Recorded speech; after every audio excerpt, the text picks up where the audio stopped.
Ano bang unang puhunan mo sa negosyo? Para sa akin, hindi pera. Ang kailangan mo, pagtitiwala. Pagtitiwala sa sarili mo.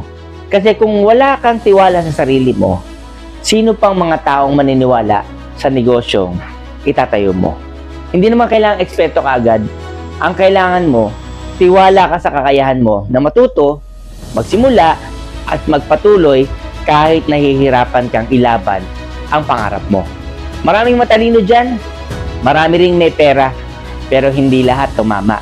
Pero ang totoong nagtagumpay, ito yung mga taong naniniwala sa kakayahan nila. Kaya kung buong sarili mo at paniniwala mo sa nakita mong negosyong itatayo mo, maniwala ka, yung pagkakataon para tumama ay malapit sa'yo. Kaya kung may idea ka, panindigan mo yan.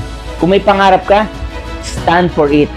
At higit sa lahat, maniwala ka sa sarili mo na kaya mong labanan anumang pagsubok na dadaanan mo sa pagtupad ng mga pangarap mo.